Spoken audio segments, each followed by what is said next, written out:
नमस्कार। कैसे हैं? नमस्कार, मैं हूं राकेश आप लोग के सामने। टॉपिक आप लोग को दिख रहा होगा और ये समय है वास्तविक रूप से एक रैपिड फायर तरीके से प्रिपरेशन को पूरे अंत तक लेके जाने का। अभी आपके पास लगभग 15 से 18 दिन का समय है और ये समय यकीन मानिए पूरी तरह से टर्न अराउंड हो जाएगा। अगर आप ईमानदारी से सिर्फ मेरे लेक्चर्स को अच्छे से देख लेते हैं तो इतना तगड़ा ब्रशअप आपको कहीं नहीं मिलेगा। पूरे पेट के जो 100 नंबर का पेपर है उसमें से अगर आप देखें तो करीब जीएस के पोर्शन को अगर हम देख लें तो 70 से 80 मार्क्स का आता है। बाकी हमारे गद्यांश पद्यांश थोड़े से मैथ ये आ जाती है, बहुत बेसिक।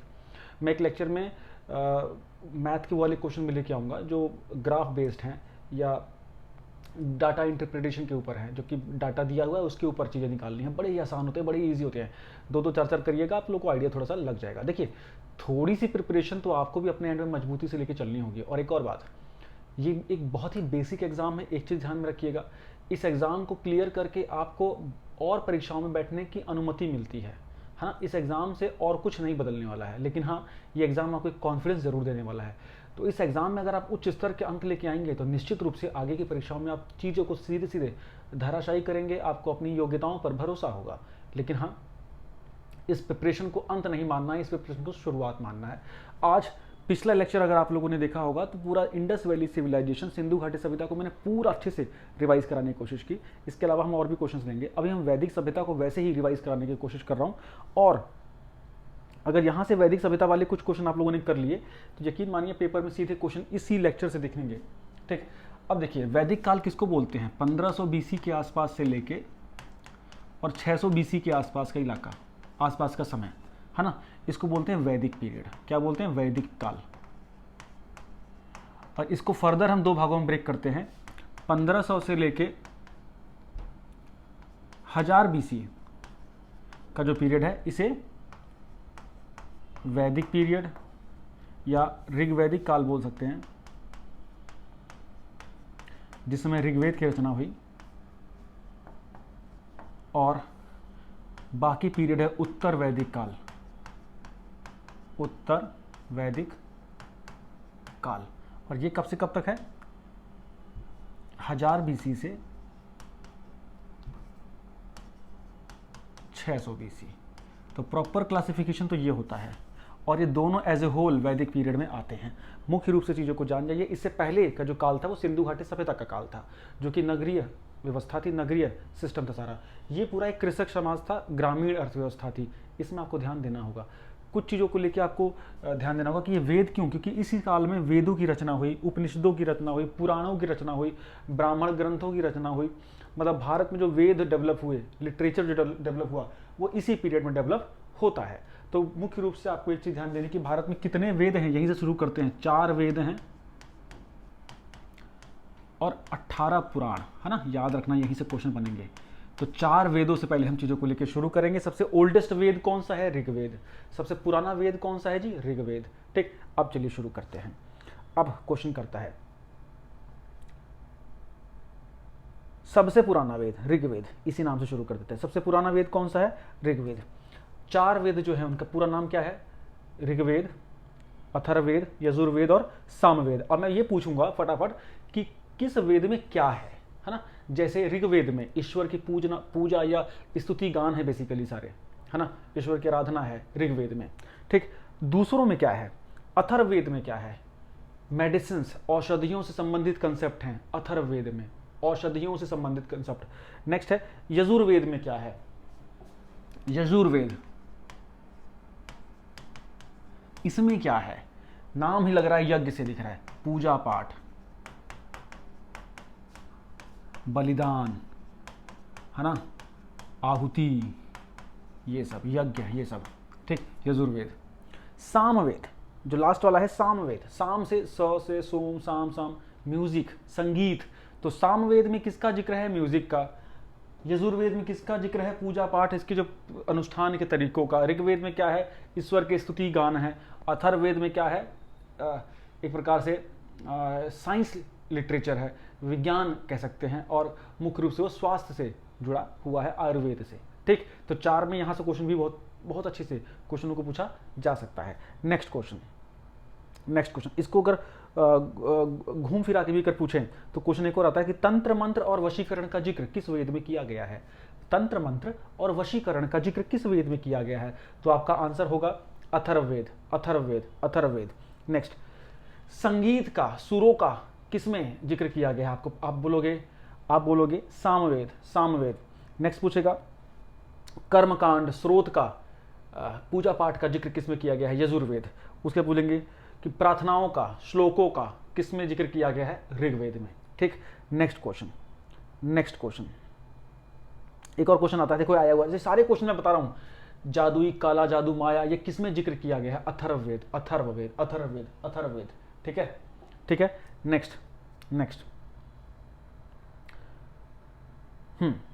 ऋग्वेद का, देखिए ऋग्वेद के अलग अलग ना मंडल हैं, अलग अलग इंडेक्स लगा लीजिए, अलग अलग चैप्टर लगा लीजिए। ऋग्वेद का वह मंडल जो पूर्ण रूप से सोम को समर्पित है, ऋग्वेद का वह मंडल जो पूर्ण रूप से सोम को समर्पित है, तो आंसर होगा 9वां मंडल, 9th। ऋग्वेद का वह मंडल जो सोम को समर्पित है। ठीक, जो क्वेश्चन नहीं आते ना प्लीज एक कॉपी जरूर बना लीजिए, आंसर होगा 9th, 9वां। डन। नेक्स्ट क्वेश्चन की ओर अगर आप चलते हैं, नेक्स्ट क्वेश्चन की ओर आप चलते हैं, तक्षशिला, अतरंजी खेड़ा, कौशांबी और हस्तिनापुर, नाम सुनिएगा, तक्षशिला, अतरंजी खेड़ा, कौशांबी और हस्तिनापुर, इनमें से वह कौन सा स्थान है जहां से धातु के साक्ष्य मिले, लौह धातु के, लोहे के साक्ष्य मिले हैं। फिर से क्वेश्चन सुनिएगा, इसी काल में लोहे का प्रयोग शुरू हुआ था, इस क्वेश्चन को अच्छे से याद रखिएगा, पहले कांसे का फिर लोहे का। तक्षशिला, अतरंजी खेड़ा, कौशांबी और हस्तिनापुर, इनमें से कहां पे खुदाई के दौरान लोहे के साक्ष्य मिले हैं, तो आंसर होगा अतरंजी खेड़ा, अतरंजी खेड़ा। चैनल में पहली बार है तो प्लीज सब्सक्राइब जरूर करिएगा और इस वीडियो के अंत तक देखिएगा हम लोगों ने कितने क्वेश्चन कर लिए हैं। देखिए सिर्फ पढ़ना अगर है ना तो यहाँ पे फालतू की टाइम पास करना है, एक दूसरे सपनों में जीना है और सिर्फ कि सर ही मेरी मेहनत कर देंगे, ऐसा कुछ नहीं होने जा रहा। मेहनत आप करोगे, मैं एक सीधे कटु सत्य के साथ आप लोगों के साथ चलूंगा। चैनल को अगर अभी सब्सक्राइब नहीं किया तो जरूर सब्सक्राइब कर लीजिएगा, बिकॉज इस चैनल पे आपको ऐसा भी एक भी समय नहीं मिलेगा कि आपका समय वेस्ट हो रहा हो। एक सिंपल सी, सीधी सी, बोरिंग सी गाइडेशन जो आपको आपके सिलेक्शन तक तो जरूर पहुंचाएगी। ठीक है, और किसी सपने के लोक में तो नहीं ले जाएगी, लेकिन हाँ सिलेक्शन के दरवाजे तक जरूर ले जाएगी। ठीक है, तो अतरंजी खेड़ा क्लियर हो गया। अब घूम के क्वेश्चन आता है ना, ऋग्वेद, ये वेद आपके सुने हैं, इसके साथ हम लोगों ने कुछ उपनिषद भी सुने हैं, है ना। ये उपनिषद क्या होते हैं, है ना, उपनिषद क्या है। उपनिषद भी एक प्रकार से वैदिक साहित्य है। पहली बात ये क्या है, वैदिक साहित्य है उपनिषद। इसका मेन थीम क्या है, फिलॉसफी। ये इसमें जो भी कंसेप्ट है वो फिलोसफिकल अंदाज में दिए गए हैं, मतलब बताए गए फिलोसफी। तो मतलब जो उपनिषद हैं, उपनिषद का मुख्य विषय क्या है, दर्शन, फिलॉसफी। ठीक ठीक, नेक्स्ट क्वेश्चन, नेक्स्ट क्वेश्चन।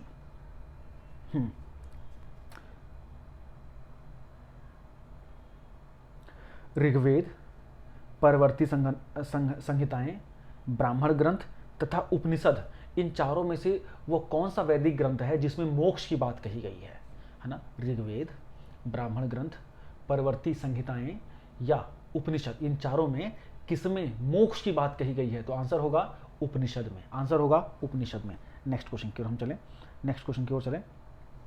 मोक्ष शब्द का सबसे पहले यूज कहां हुआ था, मोक्ष शब्द का सबसे पहले यूज कहां हुआ था, बताइए। मोक्ष शब्द का सबसे पहले यूज कहां हुआ था, ऑफ कोर्स उपनिषद में हुआ होगा, तो आंसर है श्वेताश्वर उपनिषद, श्वेताश्वर उपनिषद। ठीक, नेक्स्ट क्वेश्चन, नेक्स्ट क्वेश्चन क्या बोल रहा है, बहुत फेमस, यम और नचिकेता का संवाद किस उपनिषद में दिया हुआ है। अध्यात्म का बहुत फेमस कंसेप्ट है वो, यमराज और नचिकेता के बीच में जो कंसेप्ट हुआ था, जो शस्त्रार्थ हुआ था, जो बातचीत हुई थी, इसका जिक्र किस उपनिषद में कहा गया है, तो आंसर होगा कठोपनिषद। ये क्वेश्चन 1000 बार आया हुआ है।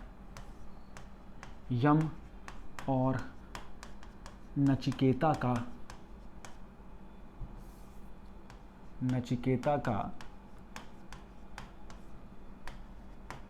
संवाद, ये कहाँ हुआ? कठोपनिषद में जिक्र किया गया है। नेक्स्ट क्वेश्चन की ओर अगर आप चलते हैं, नेक्स्ट क्वेश्चन क्या बोल रहा है? हाँ, अब देखिए वैदिक साहित्य कैसे डेवलप हुए। वेद आए होंगे, फिर अलग अलग चीजें आई होंगी, इनका सीक्वेंस क्या है बच्चे? सबसे पहले क्या आया? वेद आए। सबसे पहले क्या आया? वेद आए। उसके बाद क्या आया? उसके बाद उनका ब्राह्मण ग्रंथ आया। सबसे पहले वेद आए, वेदों का एक ट्रांसलेशन लगा लीजिए, उसको जिस प्रकार से ब्राह्मण मुनियों ने उसका जो अनुवाद किया वो आया। उसके बाद आरण्यक आए कि जंगलों में, अरण्य मतलब जंगल होता है, जंगलों में जो कंसेप्ट दिए गए, जो ज्ञान दिया गया, उसका संग्रह आरण्यक कहलाता है। फिर आए उपनिषद, है ना। ये पीरियड बच्चे याद रखिएगा, सबसे पहले ये आया, फिर ये, फिर ये, फिर ये, सारे एक दूसरे से रिलेटेड हैं और सबका कोर कहीं ना कहीं वेद ही निकल के आता है। वेद ब्राह्मण ग्रंथ बेसिकली वेदों के ऊपर टीका है, जैसे शतपथ, ब्राह्मण, जैमिनी, ये सब तैतरेय, ये सब वही हैं। नेक्स्ट क्वेश्चन की ओर चलते हैं। आरंभिक वैदिक काल में, मतलब ऋग्वैदिक काल की बात हो रही है, उसमें सबसे ज्यादा किस नदी का जिक्र किया गया है? तो आंसर होगा सिंधु रिवर। आंसर होगा सिंधु रिवर। नेक्स्ट वैदिक नदियों में, नदियों को प्राचीन नामों से जाना जाता था। एक रिवर है अस्कीनी, इसको, ये वर्तमान में कौन सी नदी का नाम था? चिनाब रिवर। वर्तमान में जो चिनाब नदी है उसको वैदिक साहित्य में अस्कीनी रिवर के नाम से या अस्कीनी नदी के नाम से जाना जाता है। नेक्स्ट क्वेश्चन, वैदिक काल में रावी नदी को किस नाम से जाना जाता था? आंसर होगा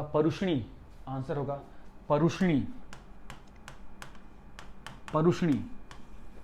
जल्द ही हम लोग लाइव लेके आने जा रहे हैं, 1 से 2 घंटे का लाइव होगा, चीज़ें ध्वस्त हो जाएंगी। इस चैनल पे काम करने का समय थोड़ा सा मुश्किल से मिल पा रहा था, लेकिन हाँ निश्चित रहिएगा इस समय ज़बरदस्त तरीके से प्रिपरेशन लेके चलेंगे जब तक पैट का एग्जाम नहीं हो जाता है। करंट अफेयर जितना मैं करा दूंगा उससे बाहर नहीं आएगा। करंट अफेयर मैं शुरू कर रहा हूँ, करंट अफेयर जनवरी से लेकर सितंबर तक का करना है, बस दैट्स ऑल, काम खत्म होगा उसमें से। अच्छा, ये हो गया। शतुद्री बहुत फेमस नदी थी, शतुद्री किस नदी का नाम था? सतलज का। वर्तमान की सतलज रिवर जो है वो शतुद्री के नाम से जानी जाती थी। कितने क्वेश्चन हो चुके हैं देख लेना, ऐसे क्वेश्चन पे नाच के पढ़ाते हैं लोग 2 घंटे तक। नेक्स्ट क्वेश्चन,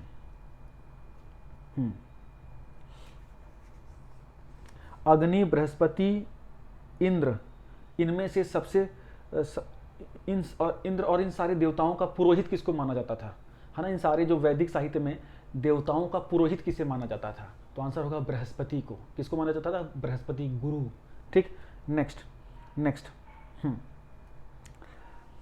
वेदों में कुछ महिलाओं का जिक्र है, कुछ महिलाओं के नाम का जिक्र है, तो उनका नाम आपको ध्यान देना होगा। लोपमुद्रा, गार्गी, लीलावती, सावित्री, ये कुछ ऐसे नाम हैं जिनका इसमें नाम दिया हुआ, घोषा, अपाला। ठीक है, नेक्स्ट अगर देखे जाए तो ऋग्वैदिक काल में एक ज्वेलरी होती थी निष्क, है ना, एक ज्वेलरी होती थी, निष्क बोलते थे।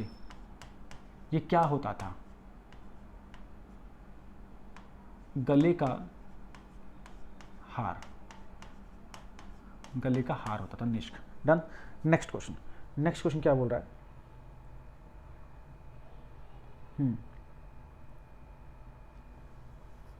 मतलब वो क्वेश्चन देखो ऐसे आया हुआ है, शंकराचार्य, एनी बेसेंट, बाल गंगाधर तिलक, जवाहरलाल नेहरू, इन चारों में सबसे पहले आर्यों के बारे में किसने लिखा? आर्यंस के बारे में किसने लिखा? बाल गंगाधर तिलक। ठीक, नेक्स्ट क्वेश्चन, गोत्र, जो जाति, जो गोत्र होते हैं, गोत्र शब्द का सबसे पहली बार यूज कहाँ हुआ? ऋग्वेद में हुआ। कहाँ हुआ? ऋग्वेद में पहली बार गोत्र का यूज हुआ, गोत्र शब्द का। नेक्स्ट, गोत्र, ये जाति गोत्र कब बनने शुरू हुए? उत्तर वैदिक काल में बचे। वैदिक काल में ऐसा, मतलब ऋग्वैदिक काल में ऐसा नहीं था, उसमें तो कर्म मूलक थी सारी व्यवस्था, है ना, जन्म मूलक नहीं थी।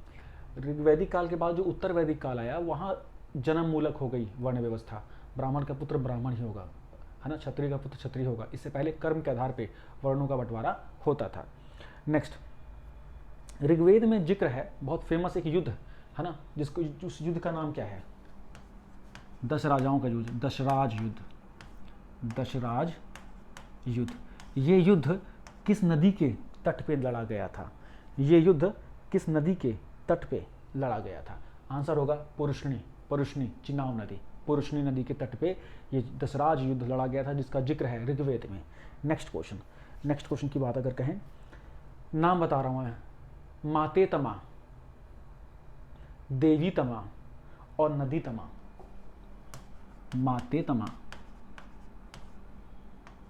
नदी तमा, देवी तमा, ये किसका नाम था? ये सब नाम था सरस्वती रिवर का, सरस्वती नदी का बच्चे। डन, ध्यान देना। नेक्स्ट क्वेश्चन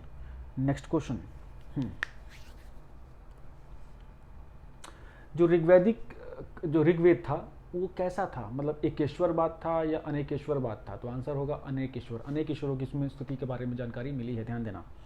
ठीक, ऋग्वेद में युद्ध का देवता किसको समझा जाता था? युद्ध का देवता इंद्र को। ठीक है, इंद्र को। सबसे लोकप्रिय देवता उस समय कौन था? इंद्र ही थे। ठीक है, इंद्र। नेक्स्ट, गायत्री मंत्र का बहुत फेमस क्वेश्चन, जिक्र कहाँ मिलता है? ओम भूर्भुवस्सुवः तत्सवितुर्वरेण्यं भर्गो देवस्य धीमहि धियो न प्रचोदयात्, है ना? कहाँ जिक्र मिलता है इनका? ऋग्वेद में मिलता है। कहाँ मिलता है? ऋग्वेद में मिलता है। ठीक है, गायत्री मंत्र की रचना किसने की थी? विश्वामित्र ने। किसने की थी? विश्वामित्र ने। वेरी गुड, विश्वामित्र ने। श्रीमद् भगवद गीता मूल रूप से किस भाषा में लिखी गई है? संस्कृत में। एक बहुत फेमस महाकाव्य है, दो ही महाकाव्य है बस, रामायण और महाभारत। महाभारत को किस नाम से जाना जाता है? जय संहिता।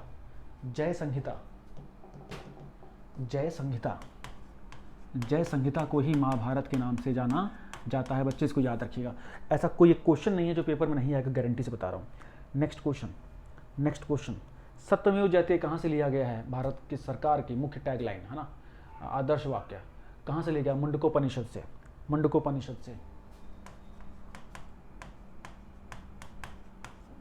ठीक है, सत्यमेव जयते, ये उपनिषद है, सत्यमेव जयते। ठीक, चलिए नेक्स्ट क्वेश्चन की ओर अगर हम चलें,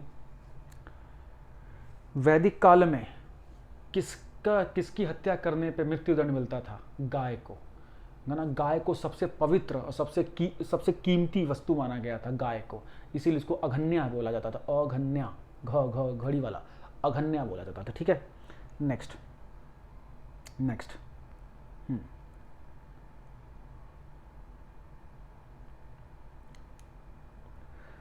वेदों में संस्कार कितने बताए गए? बोला ना कि संस्कार कैसे, 16 संस्कार होते थे जन्म से लेकर मृत्यु तक। ठीक है, संस्कार। ठीक, तो ये कुछ क्वेश्चन मैंने कराए हैं अभी। कुछ क्वेश्चन वैदिक काल के भी और रह सकते हैं जो ब्राह्मण ग्रंथ वगैरह था, लेकिन बहुत ही डीप चला जाएगा वो। तो कैसे लगे मुझे बताइएगा। नेक्स्ट लेक्चर में और चीज़ें लेके आएंगे। ठीक है, आपको क्या क्या चाहिए फटाफट मुझे बताइएगा, उसी हिसाब से लेक्चर में फ्रेम अप करूँगा। Thank you so much, bye bye.